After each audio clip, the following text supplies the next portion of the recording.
All the other cadets who came to military training were new to the ministry this year, except Ivy, who's been at the Foreign Office for 3 years now. A co-worker asked Ivy what real diplomacy was like. This department is not to say that the outside world seems to feel mysterious, even for newcomers like them. They are still clueless and do not know what exactly they will do in the future. Ivy thought about what she did every day at the ministry, and her job is as simple as it is difficult.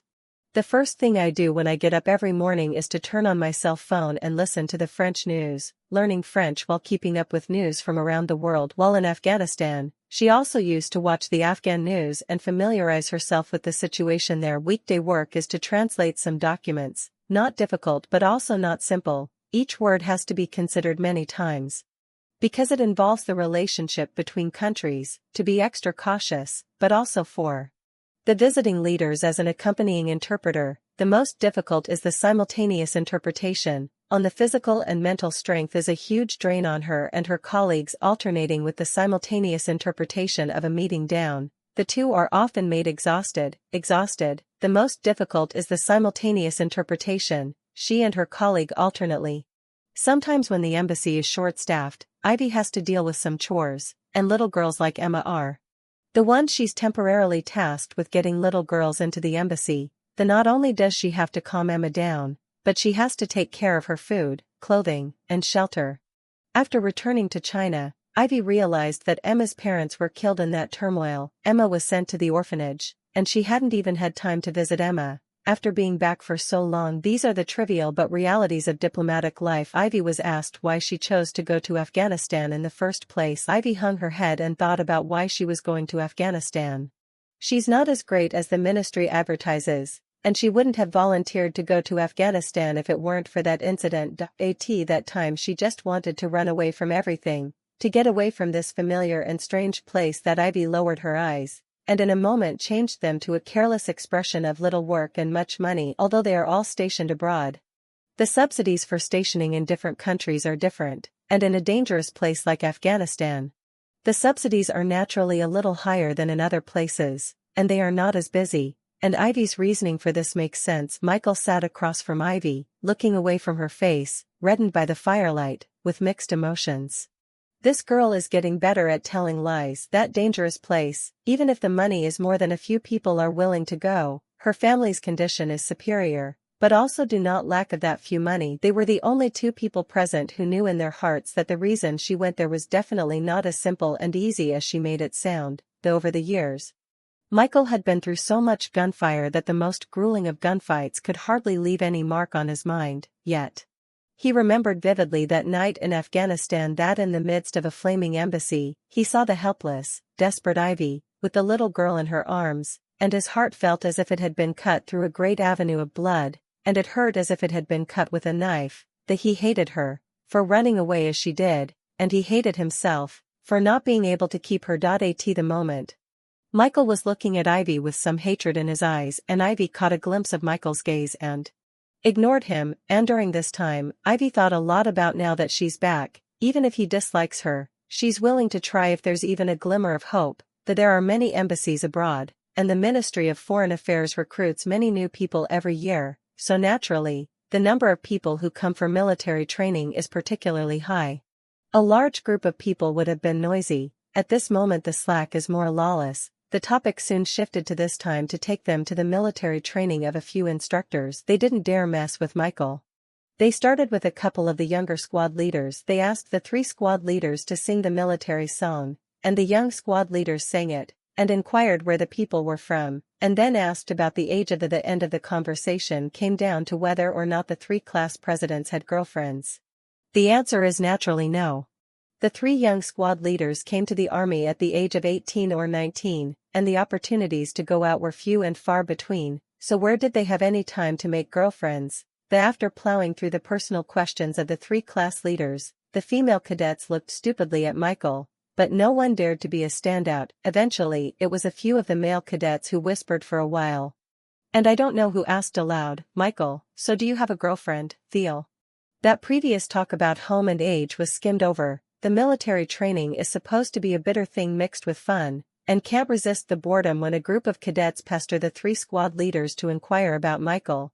Even though the three little squad leaders were tight-lipped and leaked a little something more often than not, that the cadets more or less knew that Michael was a Washingtonian. A graduate of the country's best military school, less than 30 years old. Already a major rank, to be in charge of their military training, it is really a bit of a big deal, and the cadets had no idea what to expect. It's just that Michael's personal problems are so confusing that Jack and a few of them don't dare to talk about them.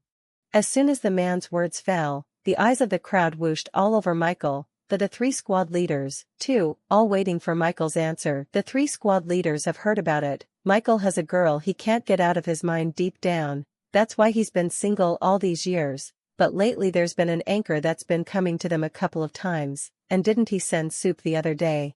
Michael casually picked up a dry twig and snapped it off, tossing it into the woodpile, and he could vaguely see Ivy's watery eyes staring back at him through the bright firelight. He picked up another branch, and with the click of it breaking, he replied, calmly, no. The male trainees sighed for a while. Such an excellent man is still single, while the female trainee's eyes lit up with the excitement of seeing a rare treasure. Michael, what kind of girlfriend do you want? A female cadet vocalized, asking. Without looking up, Michael said dryly, beautifully, yes, it is. It's beautiful. Ivy's skin was porcelain white, her eyebrows were like pictures, her lips were like flowers, and when she smiled, her eyes were as bright as the stars in the sky, attracting all of his eyes. There was a sigh of relief from the female cadets. It was a standard straight answer, and I don't know what kind of pretty Michael meant by pretty, the Sumian muttered with Ivy and Sophia sitting beside her. The instructor said this kind of pretty, I'm afraid it's not ordinary pretty. How?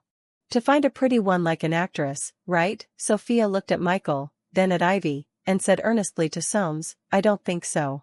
That time when Ivy had a fever, Sophia distinctly sensed that Michael cared for Ivy in a way that was different from the norm. Michael had always been serious and responsible to them, the military trainees, although Michael didn't have a lot of time, but every time he came to a few of their classes, he would personally instruct them in any incorrect movements. He treats the trainees harshly but also cares for them. When someone is not feeling well during training, he sends them to the infirmary and also lets them rest. But he was concerned about Ivy, in a different way. Sophia couldn't say, but it always felt different. As Sophia and Suamian spoke, they heard Ivy's soft voice ringing in their ears. Ivy's voice wasn't loud, but it was loud enough for everyone to hear. Michael, look at me like this. Can I be your girlfriend? That, the male trainees immediately raised an uproar. And Michael, say something. Michael. We have the best girls in the department. Sumian also raised his arms and shouted, Michael, our sister is so nice, you consider it. A bunch of gags up. Ivy thought back to her tone earlier, it was flirtatious, but only she knew that she had been so serious when she had asked the question, and was now seriously looking forward to Michael's reply, the maybe in other people's eyes. This is just a warm little interaction between the instructor and the trainees before the military training is about to end. Everyone throws away the usual identity, before leaving like friends chatting, randomly chatting about anything, but for Ivy, it is not like that, even though her face is as usual, but in her heart, she is already nervous. The index finger of Ivy's right hand flicked at the weeds, the crackling of the wood burning extra loud, and in just a few seconds she felt nothing but sweat. Michael's dark gaze fell on her. Unable to say what kind of meaning it carried, and it took a moment before he spoke, no. He sounded so indifferent as if Ivy were really only a stranger. The people who had been uproarious just now were also a bit lost at once, and some male trainees even made a wail then a heartbreaking gesture, though without waiting for anyone to say anything else, Michael added faintly, with someone in mind, that there was a chorus of sighs and everyone just thought that Ivy was a comrade in the same trench with them, and by doing so, she drew out the gossip they wanted to know. So they didn't take it to heart. Ivy's heart felt like it had been struck hard, her mind raced. Michael had someone in mind. Who was it? Tyset the demure Grace, or her sister Amelia, who's always been at odds with her, or some other girl? Her heart felt like it was experiencing a sudden flash flood, which buried her whole being, and she was almost about to gasp for air. Ivy was half in a daze, when she heard another question asked, where is she? Then, dead. Michael sounded indifferent, and the next instant he stood up and turned toward his tent, seeming to have no desire for further conversation. The dead. Ivy's watery eyes rolled, as if something in her head was guiding her her thoughts cleared a bit as the firelight leapt to life. You've got someone in your heart, and you're dead. She suddenly laughed softly, as if she'd figured something out, and Ivy looked up at the darkened sky, which was actually hung with countless stars. A city like Washington is full of skyscrapers, the air is bad, you can't see the stars in the city. I didn't realize that there would be such a beautiful view in the mountains on the outskirts of Washington. The phrase, "you can pick the stars with your hands," welled up in her mind. 2 months of military training is not a short period of time. For them, the little girls and boys, even if they are careful, but also still sun off a layer of skin, one by one dark, and just came in that bright and shiny look as completely two models. In the day of the military training debriefing, the leaders of the ministry also came. In accordance with the prearranged, the separate ceremony by the 3 classes of all trainees together to complete a few other subjects drawn out in the subject of the better performance of the trainees to complete over the obstacles, firearms disassembly, shooting, close combat, a series of subjects to complete the down so that people cannot help but clap their hands in admiration. Michael was a true disciplinarian to them, so the results of the debriefing were extraordinarily pleasing. Michael, as the lead instructor, made his closing remarks, standing there in extraordinarily high spirits in his military green spring and fall regular uniform. Ivy didn't even have to listen to what Michael was saying. She thought he was mesmerizing her just with this serious and earnest look on his face. Michael's voice had always been a good one, especially at this moment, rigidly earnest. And he said, "Congratulations to all of you have passed the examination and achieved excellent results in this military training. You are in the diplomatic post, although not a soldier, but the same as the military bear the heavy responsibility of defending the country. You have your battlefield, and your battlefield is a battlefield without smoke and mirrors." His words inspired the trainees on stage, applauding. After the debriefing, Hunter thanked the political commissar Lucas. "Lucas, put them in your military training, so that we can feel at ease when they go out." Lucas smiled and patted Michael's shoulder next to him. "Are this kid trained well? Really put this group of little girls and boys as a recruit training, if not you called in advance. The last pulling this group of children still have to continue to suffer." The Hunter also recognized Michael, good family, and self-effort. "They do not know how many people in this circle envy the blessing of General Michael." The Hunter smiled and said, "Michael has worked hard. How has General Michael been lately?" Michael hadn't been back to the compound for some days. And the last time he'd seen his grandfather was when he'd been injured and he'd come to see him in the hospital. He thought about what kind of mental condition the old man was in the last time he came to see him, and replied earnestly that it was the same as always. After all, he was old, and there were no major illnesses, but quite a few minor ones. The guys chatted for a while longer, and Lucas and Hunter had business to attend to elsewhere, and it was only then that Michael greeted Rose, who had been behind Hunter earlier. "Aunt Rose." Rose nodded without much expression. "And she's here today, too, and she just met her dainty daughter at the debriefing." After 2 months of absence, Ivy was tanned and slimmed down, like a little monkey. She opened her mouth to ask Michael if he'd seen July. In fact, they'd seen each other many times since Ivy's return, only Rose had been completely unaware of it, and without explaining, Michael nodded, seeing that the Rose sighed. "I don't know what the truth of the matter was back then, I don't know, and it doesn't matter if I did the right thing or not before. Michael, honestly, you're a wonderful kid, but I don't want you to have anything more to do with July or Amelia. Do you understand that?" Michael's brow furrowed, but the other woman was an elder, and he couldn't interrupt her. It wasn't until Rose finished her sentence that he said with a firm tone, "Auntie, back then, I believed in July, and I'm not going to give up on July." He hadn't taken Rose's warning to heart. July, the girl, he couldn't let go of. He thought he should find a time to make it clear to Ivy, lest the girl, like a red-eyed bunny, use whatever method she could on him, and it hurt and amused him to see it. And the 2-month military training came to an end, and the group returned to the ministry, where they were soon assigned to various districts and walked to their posts. Both Sumian and Sophia went to embassies over in Europe, which is kind of nice. Xing, on the other hand, stayed at the ministry, in the same department as Ivy. Ivy just came back from Afghanistan. Rose is not too keen on letting her go out again, a good daughter, once run away for 3 years. Rose is a little angry from the bottom of her heart. Ivy's daily work is to translate the information. There are meetings when also do the same interpretation and handover. Busy time, even do not have time to think about Michael. Counting, since the army back, they have not seen for almost a month. She didn't seek out Michael, and Michael didn't reach out to her. Ivy couldn't help but feel a little frustrated. Michael still wouldn't forgive her. As she was thinking about this, Sister Zhao from the same office handed her a pile of information in front of her. Ivy, this is what the director asked you to translate today, and asked you to come to his office later.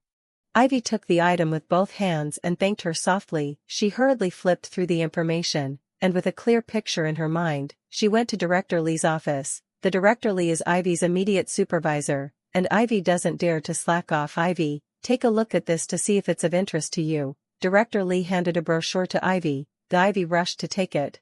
A brochure with the status and accomplishments of their ministry's annual public service activities. The main public service activity of their ministry is to go to remote mountainous areas to teach. This activity has been carried out for several years, and the feedback from the school side is also very good. Director Lee saw Ivy look almost, began to speak. This year's teaching activities will soon begin. In a few days will be set up a mission. Ivy, your side has no intention of young people have ideals and aspirations, but also have love, such as teaching activities, has always been the ministry's youngest favorite. They directed to teach. The school is a mountain village in the southwest of the elementary school. The teaching task is not too heavy. The ministry of these young people and are the top of the university out of the elementary school to teach any of the subjects are quite easy, so every year, there are a large number of young people to sign up. After a few rounds of screening, only a dozen or so were able to go through. In the past 3 years, Ivy has been stationed abroad in Afghanistan. Even the annual leave has not been taken, cannot be said to be not hard, so the news of the mission came down. Director Lee was the first to think of Ivy. He figured the little girl must like this kind of charity work, and it was just the right time to go out and relax and unwind. The ministry's missionary activities Ivy heard about when she was in Afghanistan. She thought it was quite meaningful, and now that Director Lee has specifically approached her, she is indeed quite moved. Director Lee saw Ivy this expression probably also understand. She is willing to go, so said, you go back in the next few days to prepare for the first preparations. Put the name on the report. In a few days there will be screening. You should not be too big a problem. Ivy says, well, thank you, Director. Back at the compound for dinner over the weekend, Ivy finally got to meet Rose. Although the place of work and Rose in a piece, but Rose is really a busy person. Ivy this January in the ministry basically did not see her, and occasionally also just nodded, said hello, bland like a real boss and subordinates. Ivy gave her father, John, and her mother, Rose, a greeting, and sat down on the couch in a regimented manner. Rose examined her daughter and spoke. I heard Director Lee say that you applied for the teaching program. Ivy's eyes drooped and she responded with a faint She didn't know what Rose meant by that, whether she wanted her to go, or didn't want her to go. And Rose took a sip of the flower tea on the coffee table and asked sternly, do you know what you're doing? She had learned the other day that Ivy had signed up for the program, and although she still had to go through the selection process, it should be unlikely that Ivy would lose. Truth be told, Rose was expecting a lot from Ivy. Of her 2 children, she was closest to Amelia, but it was clear that Amelia didn't want to follow in her footsteps, and then after that whole thing, Amelia went off to be some kind of laboring writer, and Ivy, she didn't know how to communicate with her youngest daughter, but the child, who was still very much like her, and happened to be working in a field in which she had made something of herself. She wanted the child to do something, too. However, Ivy had done one thing after another over the years, and it really disappointed her a little. Ivy didn't answer. Rose was furious. It's just that for someone like her, no matter how angry she was, she wouldn't show it on the surface. It was just that flat tone that would make people feel horrible. July, you never think about your own future or your family in anything you do. And Rose felt that she had paved a broad avenue for Ivy, but it had been twisted and turned by Ivy herself. The John hadn't said a word from the side. He just looked lovingly at his daughter, seeing his wife getting out of control. He spoke up to interrupt Rose. Well, children have children's thoughts. You can't keep her trapped for the rest of her life. Besides, what can't be said after dinner, go eat first. The John was the quintessential doting father, and always taught his daughters according to their talents. He didn't feel that Ivy had to follow a certain path in order to be good. The family finally arrived at the dinner table. Rose pressed her temples, some helpless. You go to relax or not. Director Lee also said, is for you to go to relax. Come back to business as usual, but do not rely on your little smart capricious. Your sister came back next month. You happen to be outside. Also think about how to face her at that time. How to face her. Ivy's heart was on ice. Her mother still felt she owed Amelia, the same mother's daughter, who believed whatever Amelia said, but who didn't believe whatever she said. Ivy had gotten used to it a long time ago, so she stopped explaining and just looked down and counted the rice in her bowl. After dinner, Ivy was out of the house, heading in the direction of Michael's house. She called Michael a couple days ago and the phone was off, then she called again and it wasn't off. But no one answered.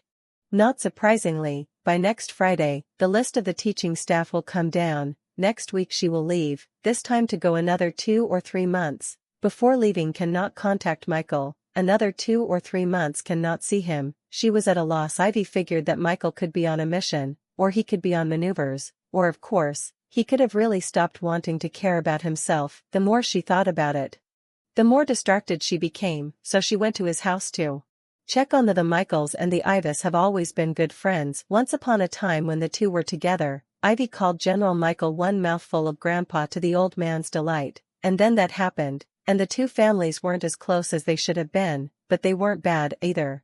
The compound was lined with rows and rows of houses, similar to the townhouses of today, and Michael's house was 2 rows in front of Ivy's house, a few steps away, and Ivy rang the doorbell, and immediately a babysitter came over to open the door, and the nanny was taken aback when she saw Ivy. Isn't this the little girl from Ivy's house? And I don't know what's wrong. I haven't seen her in years. Ivy smiled at her and headed inside. General Michael is fiddling with the chessboard by himself. Thomas is not back and doesn't know what he's busy with. Chow Jiao has always been busy over there at the hospital. Maybe there's an operation today. What time he can go home is still an unknown. Then that little grandson of his is too busy to be seen. Suddenly a delicate figure walked in, and General Michael thought he had blinked his eyes. The July. Ivy smiled sweetly. Grandpa. General Michael was delighted by Ivy's call of Grandpa. July finally remembered to look at me, an old man, and thought July had completely forgotten about me. The Ivy busy said, how dare I forget? I only came back recently. I have been thinking of Grandpa in my heart. General Michael laughed heartily. Come and play a game of chess with me. 3 years ago, I don't know what happened to Ivy's family, something less than honorable by and large, and since then Ivy's oldest daughter has been crippled, and the youngest has gone to Afghanistan, and even her relationship with Michael has suffered. Michael's and Ivy's families were also inexplicably estranged, and the two families never spoke of Michael and Ivy again. Michael was like the living dead during that time. He took it upon himself to introduce Michael to a couple of girls later on, including the granddaughter of his old minister's family, who was nice in every way, and whom he liked. At the time, seeing as Michael wasn't averse to it, he thought it would work out 9 times out of 10, but at the end of the day, looking at Michael's attitude, he probably knew it was a lost cause now that July is back. I wonder if there's any chance that these 2 kids will be able to. A light flared in General Michael's eyes, but it was extinguished in an instant. Both children were stubborn, and it was unlikely, by and large, that the Ivy didn't see the look on General Michael's face. She grabbed the chess pieces in the chess box and played. Yes, Grandpa, don't mind me. You know I don't know how to play chess. General Michael naturally knew that Ivy was not going to be able to, and whenever he played chess with him, Ivy had to be a rascal. Obviously his opponent, Ivy sometimes asked him to instruct her, but he just loved playing chess with this little girl. After playing a game of chess with General Michael, Ivy only dawdled and spoke. Grandpa, have you seen Xiaoshuan brother in the past few days? General Michael froze when he heard Ivy's words. Daring this girl to run over here just to inquire about his grandson's whereabouts. He was both happy and sad at the same time. He didn't realize that both children had already been born into such a way that if they wanted to know where the other one was, they would need to find him, an old man, to beat around the bush and inquire about it. General Michael sighed softly and told the truth. That brat doesn't get home more than a few days a year, and you know the nature of his work, and I haven't seen him in months, and Ivy couldn't help but feel a little lost. Although she had not inquired about Michael at the old man's place, she had accompanied him to another game of chess. Seeing that it was getting dark, and not waiting for Thomas and Chow Jiao to return, Ivy could only reluctantly take her leave. The list for the mission came down on Friday, and sure enough, there was Ivy. During this time, Ivy called Michael one more time. Still off, she found David. But David had been in business all these years, so how could he know what Michael was doing in That job. Ivy had no choice, although she knew that Andrew's heart complained about her, but still hardened her heart and dialed Andrew over. Surprisingly, it was also turned off. Although she hadn't inquired about Michael's whereabouts, Ivy was finally a little more comfortable in her mind. Andrew and Michael were in the same unit, and both had turned off their cell phones at the same time. So it was probably something really important that the ministry had booked Saturday morning airfare for the missionaries, and all of them traveled from Washington, D.C. to the capital of Western Province, and from there by bus to the school. Ivy went back to her apartment Friday night and packed up the things she was going to bring there. She's been stationed away for so long that she keeps things simple wherever she goes, taking only what she needs most and nothing else that's dispensable. So she didn't have much luggage, a small suitcase would have sufficed. And Saturday morning David came to pick up Ivy at the airport.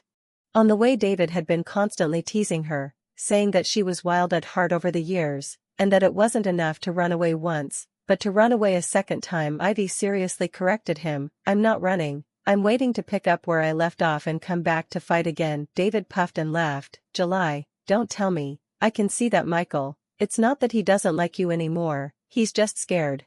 You always have to give him some security, don't make him feel like he's the only one who's struggling." And Ivy was actually a pretty reliable girl, but it was that run 3 years ago that left her with no credibility to speak of with Michael. It's a 3-hour flight from Washington to the capital city of Arizona. The plane landed, the ministry contacted a car over there to pick them up. It was another hour's drive.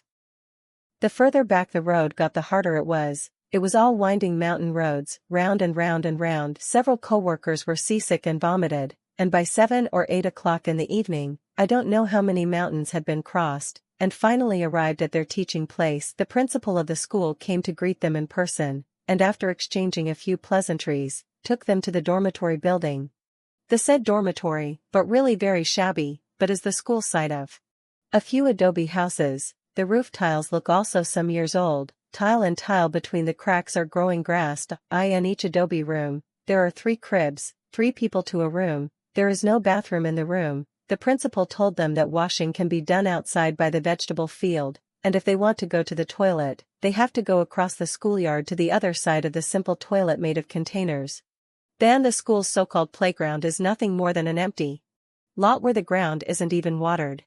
They were prepared before they came, so they weren't surprised that the principal and the village people warmly invited everyone to dinner. The ingredients were sent from the village families. Not delicate but very fresh. You can see that this small village, despite its remoteness and poor access to education, is very welcoming to them. The teachers who have come from afar. Dinner was over.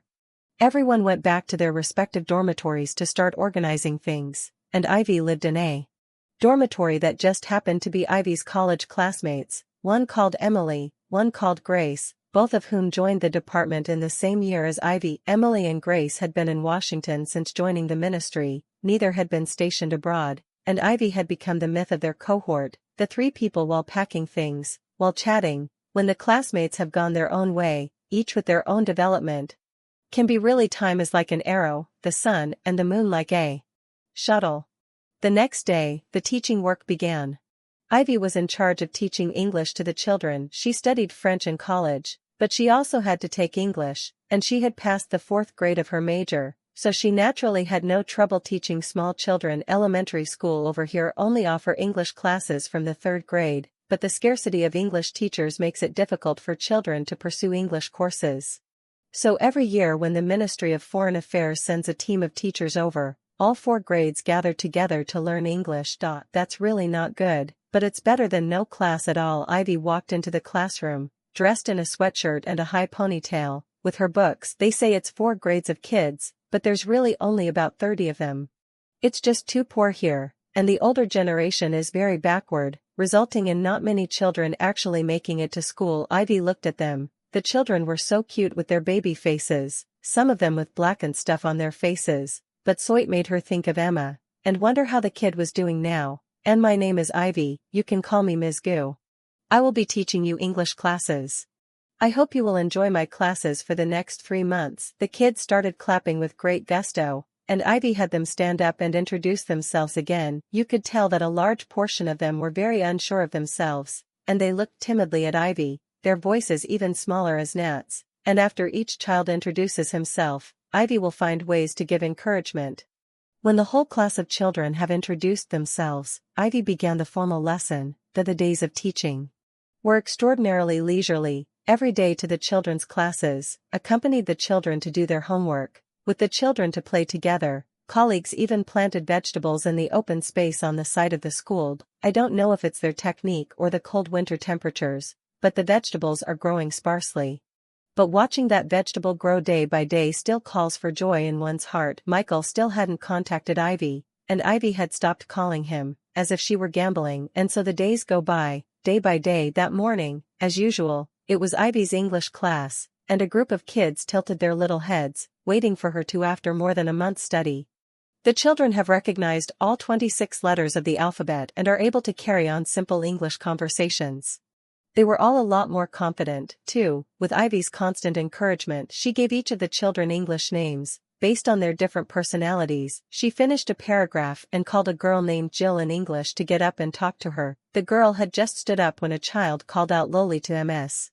Gu that she followed the voice, a kid named Charlie, and after Ivy looked at him, but he was silent again, and Ivy was impressed with the boy, particularly timid, too timid to talk to her. The Ivy inquired of him, was it something that the little boy shook his head timidly, and nodded again, his little head tilted upward, his eyes looking straight into the lamp above the classroom. At the same time, Ivy felt a sudden wave of vertigo, and there was a considerable commotion among the children in the classroom, and Ivy's heart felt as if it were being tickled by it's an earthquake. She yelled at the kids to run out of there, and some of the children drew up their legs and ran out of the room, but others were so dumbfounded that they sat there, filled with Ivy, couldn't think of anything else, and bounced off the podium, shoving those kids, one by one, outside the classroom. As she pushed, she shouted to the squad leader to take them out into the open. In just a few seconds, several children were pushed and shoved by Ivy. Only the little girl named Jill was still in the classroom. The little girl was completely dumbfounded, still maintaining the action of being ordered up by the teacher to answer the question just now,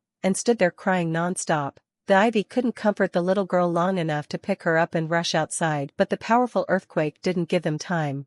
With a loud bang, the adobe house collapsed. Ivy only had time to hug the little girl and get under the nearest desk. With darkness all around her, she heard the cries of the children outside the classroom, calling out for Ms. Gu, but she lost her chance to get out, and the last time she was in Afghanistan, she finally reunited with Michael and turned a dangerous situation around. But what about this time? The Special Assault Brigade led by Michael and part of his 60,132nd Regiment had just completed a month-long counterterrorism mission in Oregon. In this counterterrorism mission, they eliminated in one fell swoop a terrorist organization from abroad that had smuggled into the country to plan a bombing, preventing a disaster before it occurred and stabilizing the situation on the ground. Political Commissar Lucas and Regimental Commander Renbaugua were happy in their hearts, and were prepared to give them a week or two of relaxation. But just now they suddenly received the news that there had been an earthquake in Arizona, with a magnitude of 6.2, and that the southwestern side was urgently asking for help. Without thinking twice, Lucas and Renbaugua immediately arranged for a rescue. Deputy Regimental Commander Andrews as the overall commander of the mission, and Regimental Chief of Staff and Special Assault Brigade Leader Michael, as the commando leader of the operation, leading the entire 60,132nd Regiment and members of the Special Assault Brigade on their way to Western Province. The mission was urgent. And half an hour later the tarmac of the 60,132nd Regiment was full of transport planes coming over from the Air Force side to support it. Michael and Andrews with the crowd geared up and ready to go. The officers and soldiers got on the plane quickly and with athletic hands. During the flight, Michael's face was as somber as a deep pool, and after sending off the trainees from the Foreign Ministry's military training, most of the officers and men of the 60,132nd were fully engaged in the counterterrorism work in Oregon, and in line with the needs of the counterterrorism work, his cell phone was turned off most of the time. Once he got his cell phone and just turned it on, he saw that the girl had called. He tried to pick it up, but was called over by Andrew, the head of the terrorist organization they'd been tracking for up to half a month. Had shown up to discuss a plan of capture over the next few days. He was back in the thick of the arrest. The days of battling with terrorist organizations are days when you can't afford to be sloppy. Michael kept forgetting to call Ivy back. 2. When he got back to Washington and saw David, who talked to him about her approaching him, he remembered that it was yet David told him again that she had gone to teach in the mountains of the western province. The Michael's holding his breath in his heart and running away again. He didn't answer her calls because of work stuff, and she even ran away again without saying a word, and before that, she apologized to him in pitiful tears, saying she knew she was wrong. That's what she calls a mistake. From the moment David told Michael the news, Michael's mood had been somber for days at a time, and even when he could have taken the initiative to call Ivy, he chose not to contact her. This girl doesn't know she's wrong, she's obviously not suffering enough, and she's never changed. More than an hour ago, when he received the news of an emergency call for help from the earthquake in the mountains on the border between Western Province and Texas, Michael's heart felt like it had been struck hard with a heavy hammer. All he knew was that Ivy was teaching in the Western Province, but he didn't know exactly where she was or if she was in danger. Michael was too worried about her well-being, and at the same time an uncontrollable anger rose up inside him. Ivy, can you stop running away from everything? Andrew looked at Michael's face and comforted him. Michael, don't worry too much. She wasn't necessarily at the epicenter in July, and the girl's always been blessed with Andrew was pissed off inside too. The girl had done so much damage to Michael. He warned Ivy when she first came back, and she said yes, but then she ran off again. Andrew sometimes think his brother how to hang in the ivy this crooked neck tree. The political commissar and the head of the introduction of those girls to Michael is not also quite good. Michael masters to give him a lead to the anchorwoman that is even more beautiful, otherwise how can appear on television every day. These people inside are randomly selected, not to say than Ivy, but also are not bad. Michael's tone was tinged with some pain, and some helplessness. Andrew, there's really nothing I can do with July. Love is not allowed, hate is not allowed, indulgence is not allowed, severity is not allowed, and you can't give it up. Michael, such a hard-blooded man, even when confronted with the big drug lords, have not been half afraid, but Andrew at the moment, but clearly see his eyes showed fear. The Andrew patted him hard on the back. Don't worry, July will be fine. The plane landed at the international airport in the capital of Western Province, and the transportation vehicles arranged there sent people directly to the Western Province Earthquake Relief Command Center, with officers and soldiers on standby at all times. The command center is headed by the Secretary of the Party Committee of the Western Province, and the Secretary of the Municipal Party Committee of the city where the epicenter is located serves as the Deputy Commander-in-Chief. Personnel from the military and armed police are arriving one after another, and an emergency meeting is being held in the command center. The meeting was organized by local leaders to introduce the situation at the epicenter of the earthquake to the Commander-in-Chief and Deputy Commander-in-Chief of the rescue teams, who had come from all over the country. The epicenter of the earthquake was surrounded by mountains, economically backward, sparsely populated, no high-rise buildings. It is reasonable that the damage caused is relatively small. The bad thing is that the strong earthquake caused landslides. The initial estimates indicate that more than 200 families and a local elementary school have been buried, and the only access road to the outside world from the epicenter has been buried by the collapsed mountain, which is equivalent to cutting off all contact between the epicenter and the outside world. Surrounding counties, towns, and municipalities have been affected by the earthquake in the hundreds of thousands of people. What makes it even more uncertain is that there have been 2 small aftershocks since the first quake struck, and everyone doesn't know if a bigger aftershock will hit behind it. At that moment someone hurried into the conference room and whispered in the low ear of the provincial party secretary that the provincial party secretary's face is getting uglier and uglier by the minute. After a while, he told the crowd in a heavy tone that we had just received a call from the Ministry of Foreign Affairs, which said that their mission was at the epicenter of the earthquake, and that we had verified that it was the elementary school that had been buried, and that the Ministry of Foreign Affairs was urging us to urgently carry out rescue.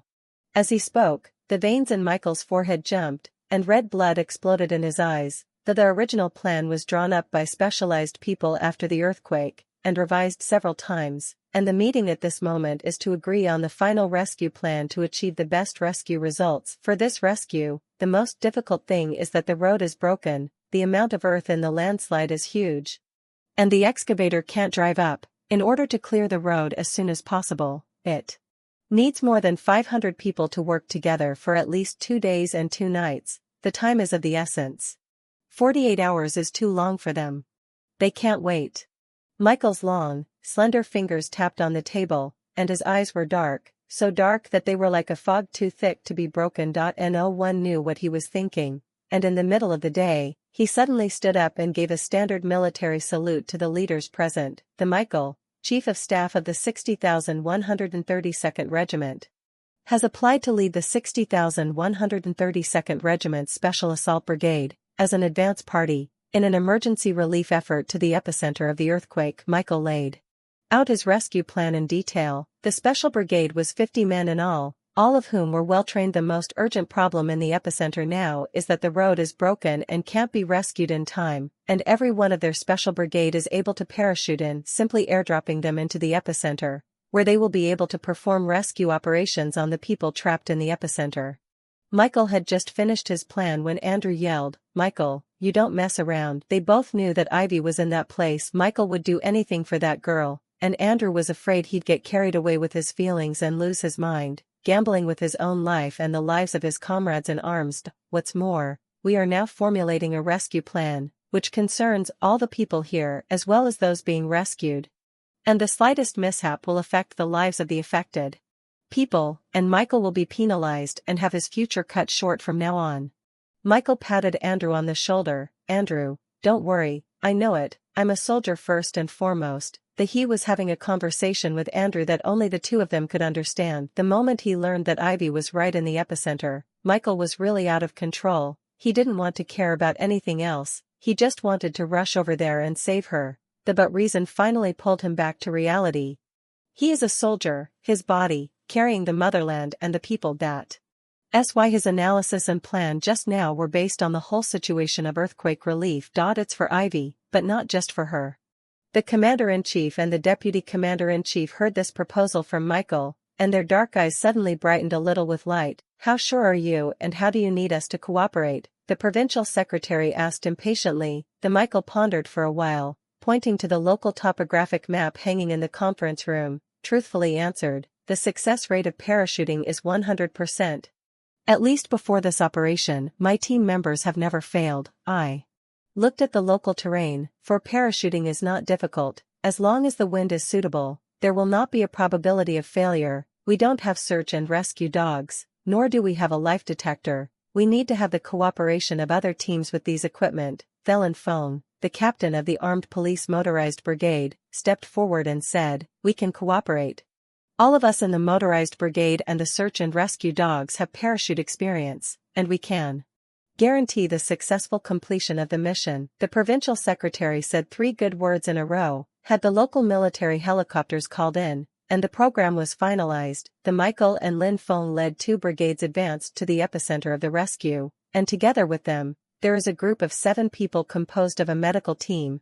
Medical team parachute work by the 60,132nd Regiment Special Brigade members to assist in the completion of the Andrews and the rest of the 60,132nd cleared roads that had been covered by mudslides. A local unit, being more familiar with the surrounding geography, carried out rescue operations in the affected villages, counties, towns, and prefectures in the vicinity, while other rushed rescue teams and medical teams were on standby, waiting for the completion of the road repairs and the first entry into the epicenter of the earthquake. Before Michae boarded the helicopter, Andrew gave him a firm handshake. "Be safe and come back safely." The Michae nodded solemnly, turned, and walked toward the helicopter bay with a determined gait. That on the helicopter, Liam asks Michae, "Michae," Gu translates, "it's that old girlfriend of yours." Well, Michae nodded, and for a moment the atmosphere grew more and more sullen, and Liam and Lucas didn't know what to say to their captain anymore. Military helicopters arrived over the epicenter. The hatch opened, the sound of the whistling wind and the cold air slapped their faces. The team did not hesitate, one by one, jumped down, they turned a few somersaults in the air, the parachute bag opened, and quickly landed down. "The time is running out." The 2 teams assembled. Michae and Lin Feng led the Special Brigade and the Armed Police Mobile Brigade, each 2 people with a search and rescue dog, immediately began the search and rescue work. The where they search first is pre-arranged, and if they arrive at the scene and find that the situation has changed and they need to change their plans, they also report to their superiors first. Michae had Ivy on his mind, and though his heart was racing, he pressed on with the search and rescue plan.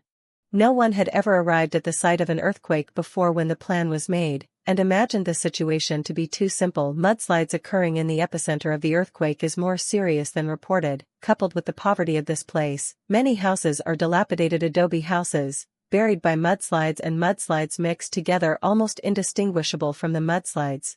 The two teams started searching and rescuing since less than 3 o'clock in the afternoon, and it was not until after 8 o'clock in the evening, when it was completely dark, that they were able to rescue 10 or so people from under the collapsed 10 private houses, while 7 or 8 corpses were found. Michael's eyes were bloodshot at the sight of the corpses. Where's July? Is she okay? She's so afraid of the dark, afraid of being alone, and timid, and how scared she'd be if she was crushed under this rubble. Their two teams, combined, numbered no more than 100 men. The golden rescue time after the earthquake is 72 hours. At this time from the first earthquake has been a full 12 hours, and their team, after more than 6 hours of non-stop rescue, there have been members of the team began to physical exhaustion, that at this rate, their own men are going to go down. Michael urgently called for help via satellite phone to the Earthquake Relief Command Center. They couldn't wait 2 days after Andrew had cleared the road, then more lives would be lost. The Michael, a 7-footer, choked up when the commander-in-chief picked up the phone. Michael, Chief of Staff of the 60,132nd Regiment and leader of the Earthquake Relief Advance Rescue Team, asking for support. Okay. Anything you need, you name it. We'll do everything we can on our end, food and medical equipment. Michael paused and spoke with some difficulty. And people. It's a complicated situation over here. We're severely understaffed. Supplies are airdroppable, it's not difficult, asking for people is the hardest part. There really aren't many teams like them that can parachute in complex terrain and quickly get into a variety of tasks. As expected, the commander-in-chief was in a difficult situation. We try our best to coordinate. How many people do you need? The more the merrier, Michael thought. When your regiment has cleared the road, all the supporting parties will be able to go in, and the way things are going over there now, can't they even wait till then? Inquired the commander-in-chief. Michael licked his lips with the tip of his tongue out of habit. He hadn't had a sip of water since the afternoon, and that thin lip was cracked, oozing blood, and his peremptory voice, ringing through the phone, couldn't wait. And when he finished, he snuffed the satellite phone in his hand. And over at the Earthquake Relief Command Center, the secretary of the Provincial Party Committee, who is the commander-in-chief, has an ironic look on his face. After all, he hadn't been there, and wasn't as clear as Michael about the situation over there, but just asked Michael if he could wait, and Michael disliked him, and pinched the phone, and in all the years he's been in this position, he's never met anyone who dared to talk to him like that. Secretary of the Provincial Party Committee sighed. There happens to be the Southwest Military Region of Dang Military Commander, he hastened to round up, that boy, is the grandson of General Michael, his father Thomas, you know it, now in Washington. And I still hold friendship. This kid is proud of the arrogant a little, but reliable. 2 years ago, Texas, that cross-border drug trafficking case. Is that he led the people to break the big drug lords was caught by him, the provincial party. Secretary's face finally slowed down a bit. To Dang military chief said, you look at it, your side and what can be used, as soon as possible to ship him over, lest this kid again to find me trouble. Fortunately, the secretary of the Provincial Party Committee is also a practical action-oriented. Less than 4 hours after Michael gave him a phone call, after 11 o'clock in the middle of the night.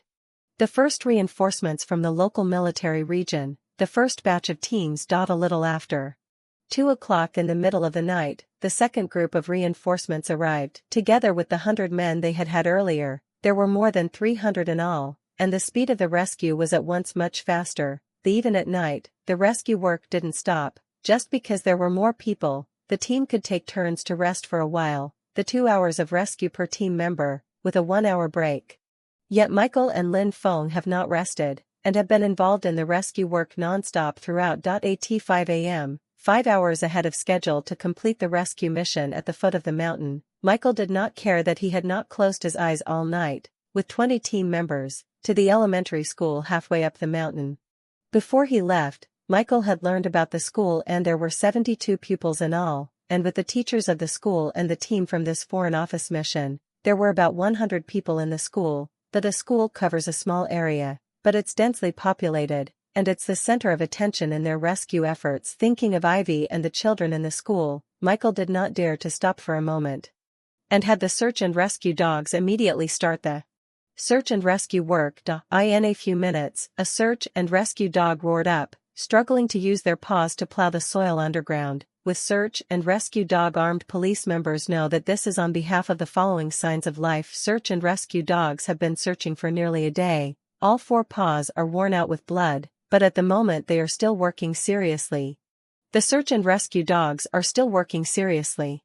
Michael asked the members of the special brigade to go over and help, and several people took shovels and dug down where the search and rescue dogs had just been struggling to plow the ground, while being careful not to hurt the people below. 10 minutes or so later, a tiny hand was revealed, the fingers of which were still moving slightly. Michael and the crew hurriedly threw down the shovels they were holding and started digging the ground with their bare hands. A little while later, a little boy was taken out of the dirt, and with children around him, the team couldn't help but speed up. The little boy was being held in Michael's arms, his vitals were stable, and he didn't look out of place, except for being a little woozy. The little boy grasped Michael's training clothes with his hands, and weakly begged, "Zhou Huayin, uncle of the People's Liberation Army, can you save our teacher Gu?" Michael's heart skipped a beat. When the earthquake struck, Mr. Gu told us all to come out. In order to save Zhang Xiaohua, both Mr. Gu and Zhang Xiaohua were in the classroom and couldn't come out. That girl, Jill, is the one the little boy called Zhang Xiaohua, and Michael was almost 100% certain that the teacher Gu, as the little boy called her, was Ivy. Saved, not out, in the classroom. Michael's heart felt like it had been stabbed in the heart and blood was pouring out of it. This girl is such a fool.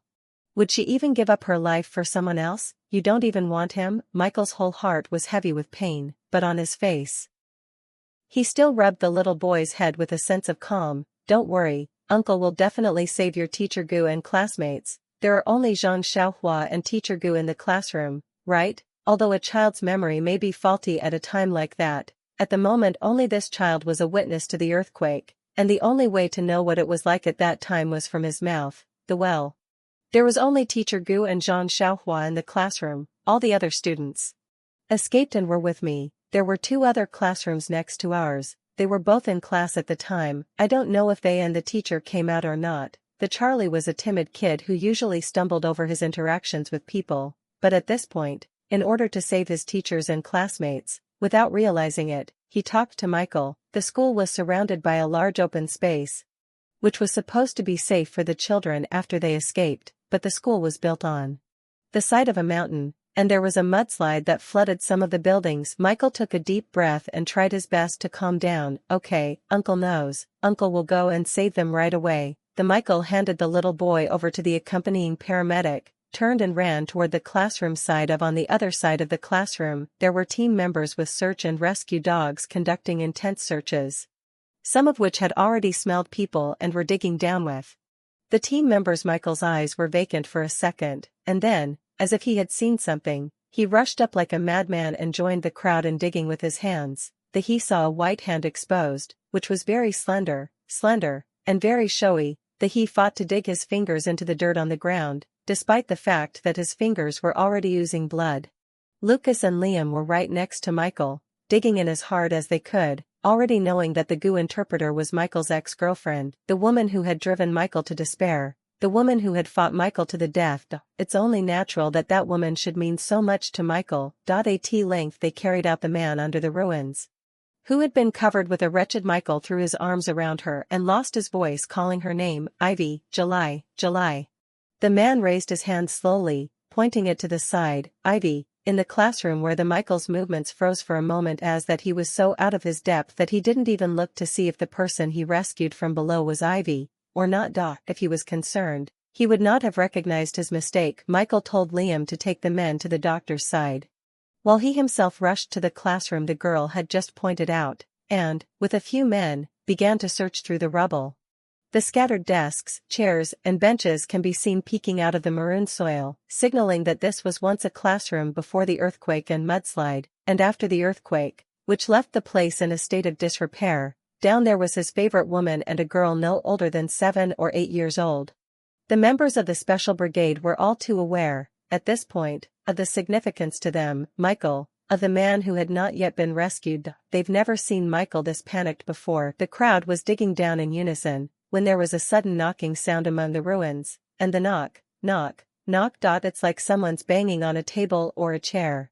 Everyone paused in their movements for a second, including Michael. He lost control of himself and immediately rushed over to the team member who was searching where the voice had come from and pushed him away from the. He shouted, "July, isn't that you, July?" Beneath the ruins, there came a muffled voice that Michael's heart burst with ecstasy, and he was sure it was Ivy. It had to be her, and that she was waiting well for him. He was moving so fast and so gently, afraid that if he slowed down a little, it would be bad for Ivy, and afraid that if he plowed too fast, it would cause the surrounding area to cave in and hurt her. Then so he did, little by little, and the blood from his fingertips seeped between the dirt, and mixed with it, so that it was impossible to tell which was dirt, and which was his blood. Gradually an old wooden table was revealed, with occasional thuds coming from underneath it.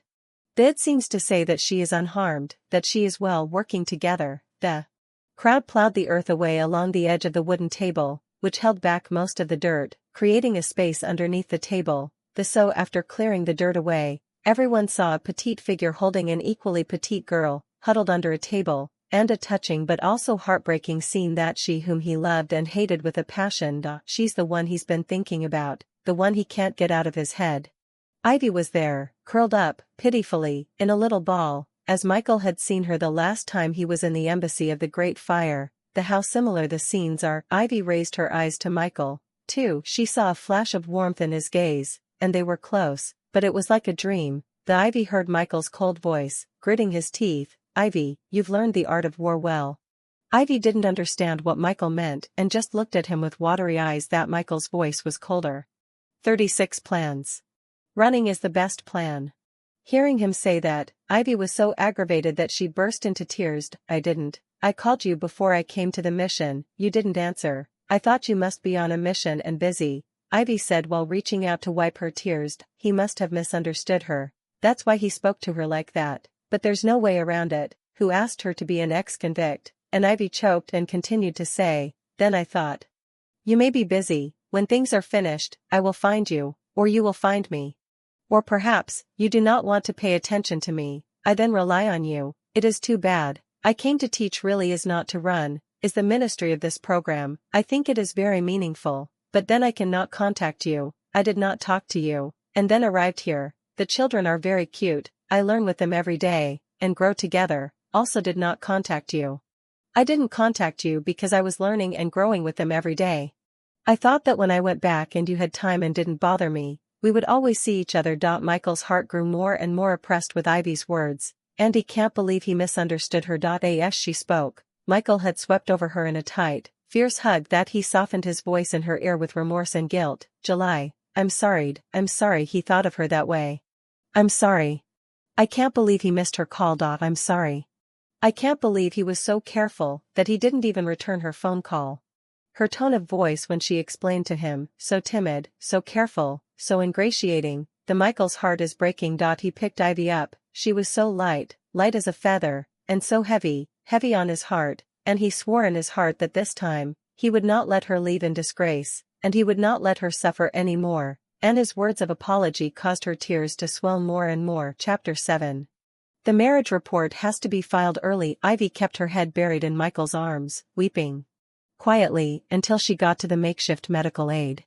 Michael felt a large wet spot on his lapel, and this girl. He laid Ivy down on the hospital bed before he had a chance to scrutinize her. She was not in a very bad state, only after all, she had been buried in the earth for a day and a night without food. Her face was very pale, her lips were frozen purple, and as she had just cried, she was really a bit wretched. Michael's emotions were like a roller coaster ride of anger, nervousness, uncertainty, hijacking, and he didn't mind her at all, even though she was a mess at the moment. Michael, still standing pensively by the hospital bed, looked at Ivy in that way, and was suddenly happy, like a little kitten. Ivy stretched out her paw to scratch him and snapped, "You're the kitten, indeed." Michael is not much better. Nearly 20 hours of continuous rescue, he is already covered with mud, training uniforms in some places have been scratched, quite a mess, not much better than her, face is covered with mud. Both of them burst out laughing. How could they have time to care? About their meters in a critical situation like this, the Ivy put her hand on Michael's and reached out to gently hook her index finger on his, but it was in that moment that Ivy's face changed and your hand, and all at once Ivy's tears came back to her eyes and she took his hand and moved it slowly up to her face, murmuring if it hurt, how could it not, after all the blood that had been shed, after a few moments of plastering. She foolishly pulled Michael's hand to her lips again and breathed him up. Would that be better? The Michael didn't pull his hand out. With a melting smile, he touched Ivy's head. It doesn't hurt, you've seen those wounds on my body before, they're worse than this. I've got a rescue to go to, get some rest, I'll see you in a few minutes. The Ivy knew that Michael had an important mission, the lives of the local people at stake, and she couldn't keep him from leaving, no matter how attached she was to him. She jumped into his arms, wrapped her arms around his waist. Her head pressed against the small of his back and pouted with him, you have to be safe, come back to see me soon, it's just so heartbreaking, the little things this girl does. Michael answered yes, without even thinking about it. Along with Ivy, who had been sent in front and back, were a number of students and parochial teachers. Also including Emily and Grace. Grace told Ivy about the time when Michael mistook her for Ivy and hugged her the whole time. She remembered that Ivy had a boyfriend when she was an undergraduate, and that her boyfriend seemed to be a military man. Curious, Grace asked, is Michael your boyfriend? Ivy thought about it, and it's complicated enough as it is, so she had to be vague and say, sort of, to Grace and Emily. Sort of. Grace and Emily were dumbfounded. The rescue work proceeded methodically over the next few days, and Andrew was reliable, clearing the mudslide on the road to the mountain 10 hours ahead of schedule, and repairing the road so that the various subsequent rescue teams were able to get in, without incident. There are still many people waiting to be rescued from the quake, and Michael has to hand over his work to the new rescue team coming in and discuss the next steps, but he takes half an hour out of his day to come and see Ivy. Ivy's body is not in any serious trouble, but she's just so frightened and tired that she's been waking up less and falling asleep more in the last few days. Most of the people in the school were rescued, and only one of the foreign ministry's team of missionaries suffered minor injuries and no deaths. But the children were not so well. 8 or 9 of them were found by the rescue party, and when they were dug out from under the ruins they were not well. There were others that went in the hospital because they were so badly injured that Ivy's heart was in the wrong place. When she was a little better, she began to help the nurses in the hospital, clean up the wounds of the patients who were brought in, do a simple bandage. She is still competent, after all, she has spent a long time in a place like Afghanistan. To deal with these things is very numb. The Ministry of Foreign Affairs has once again contacted the General Command of Earthquake Relief, requesting that the command be able to coordinate with the locals to provide chartered flights for the return of all the members of the foreign ministry's mission. All the members of the missionary group resolutely wrote a letter of invitation to Hunter to stay and volunteer in the disaster area.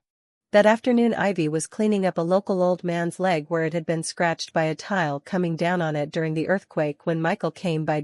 He was followed by a man that the brim of the man's uniform was so low that Ivy didn't recognize him at first. It wasn't until the man made a sound that Ivy reacted to the fact that this was someone she'd seen before, Michael's cousin, Robert. Robert was the son of Michael's great-uncle, who, because of his father's work, lived in the South all the year round, and returned to Washington only for the holidays. He went to college a few years earlier than Michael, studying at an armed police academy in the South, and after graduation he also successfully entered an armed police unit in the South, and is now the unit's special operations commander. Robert, a man with a very composed air, he looked at Ivy, and then at Michael, and said to the two, Grandpa should be happy to see you two like this for a long time. But it's true. When the two were together before, General Michael was most fond of Ivy. And the girls who were introduced to Michael later on were no way out of it, seeing that Michael is almost 30 years old, not to mention the elders, even as a cousin Robert, also feel that Michael is afraid of hanging on to Ivy in this life, and Ivy cannot become, and even more so with other people. But who would have thought, looking at this situation 7 turns, and then circled back. Robert had also come over to the rescue, and it was only after he arrived in the capital of the Western province that he learned that Michael had gone in early as one of the first rescuers of these years. Michael do not want to life more things. Robert knows a lot, but all can hide the past. Robert more than a word will not say with the elders of the family.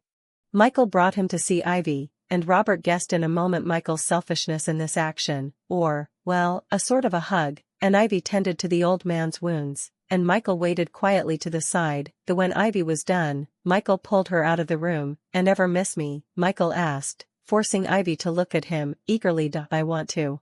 "How could I not?" A moment's separation scratched at her mind, but Ivy is stubborn and just won't admit it. "No." Her cheeks were burning red as she spoke. "She's not good at lying. It's little lies like this that make her heart pound." And no one else was around, and Michael jerked Ivy into a hug, kissing her eagerly on the lips, which were soft and hot, with an endless supply of fragrant scent, and Michael kissed as he did on every mission, swift, precise, raw. Ivy was breathless from Michael's kisses, but she couldn't bear to part with him. She stretched out her jade-like arms and nimbly climbed up Michael's neck, her tongue flicking in response to his kisses. The Ivy gasped as he released her with a big breath of, "When we get back, we're gonna go see your mom and dad." And Michael says. Ivy's brain was still bubbling from the lack of oxygen he'd kissed her with, and it was only then that she slowly regained her senses when she heard him say this. "And seeing my dad and mom?" Ivy asked. A little uncertainly. Michael nods. Go meet them first, then go to my house." Ivy's in a daze. "What are you going to do?" Michael pinched the tip of her nose hatefully. He was afraid that if he moved any slower, the girl would get some other idea and run off again. "Tell them I want to marry you." Ivy bit the corner of her mouth and mumbled, "But I'm not ready to marry you so soon." They had been together before, and knew each other well, but anyway, after a 3-year hiatus, between the 3 years, they've each grown in their own way now that the two of them are together again, but there's always something to rub off on them. It's too soon. It's not good for the future. It was Michael's turn to be baffled, and the movement around Ivy's waist froze. As didn't this girl beg him, with her mouth, not to leave her alone, but now, listening to her tone, as if she had a few dislikes for him. "The July." Michael's tone is all but helpless. Ivy hurriedly hugged his arm and coaxed him. "Xiaoxuan brother, don't think too much, I just don't want to be in such a hurry." Michael gritted his teeth and thought to himself that in the art of war there is a move to retreat in order to advance. He ceased to press her, and, getting a little flower from somewhere, he placed it before her eyes, as if to offer it as a treasure. "It's strange here, too. It's winter, but these little flowers are blooming all over the hills. So we're back together. That little pink flower, the kind that always blooms here in the mountains." It was so common, but Ivy just ate him up and laughed, and when she did she had tears glistening in her eyes. "3 years, 1,000 days and nights, thousands of kilometers. She's going to savor the next few days and make up for this missing time, so that there are no shortcomings in her life." Michael didn't come to see Ivy the next day. On the 3rd day, Michael still didn't show up. In the afternoon, Robert came and brought her news of Michael as the rescue mission had been mostly completed. The rest was finishing touches, and the best and brightest of Michael's Special Assault Brigade and the men of the 60,132nd Regiment had returned the day before for other missions. Michael left in such a hurry because of organizational requirements that he didn't have time to say goodbye to Ivy. Ivy couldn't help but feel a little emotional when she heard the news Robert had brought. "Kiss her and run, huh?"